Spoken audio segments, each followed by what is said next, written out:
महापालिका निवडणूक लढवू इच्छिणाऱ्यांनी 2 दिवसात भाजपचा उमेदवारी मागणी अर्ज भरून देण्याचं आवाहन मंत्री चंद्रकांत पाटील यांनी केलं होतं। त्यानुसार माजी नगरसेवकांसह तब्बल 450 इच्छुकांनी हे अर्ज नेले होते।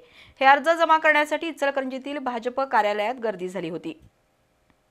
महापालिका निवडणुकीच्या पार्श्वभूमीवर मंत्री चंद्रकांत पाटील यांनी शनिवारी इचलकरंजी दौरा केला होता।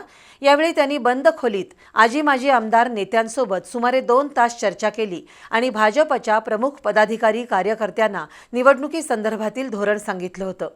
तसंच निवडणूक लढवू इच्छिणाऱ्यांकडून 2 दिवसात भाजपचा उमेदवारी मागणी अर्ज घेतला जाईल असंही स्पष्ट केलं होतं। त्यानंतर माजी नगरसेवकांसह भाजपच्या चिन्हावर निवडणूक लढवू इच्छिणाऱ्या तब्बल 450 जणांनी उमेदवारी अर्ज नेले होते।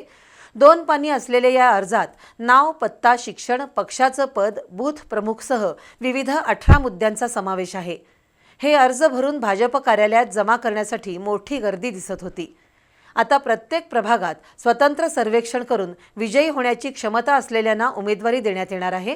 त्यामुळे कोणाला उमेदवारी मिळणार आणि इच्छुकांची संख्या अधिक असल्याने नाराजांची भूमिका काय राहणार याकडे सर्वांचंच लक्ष लागलंय।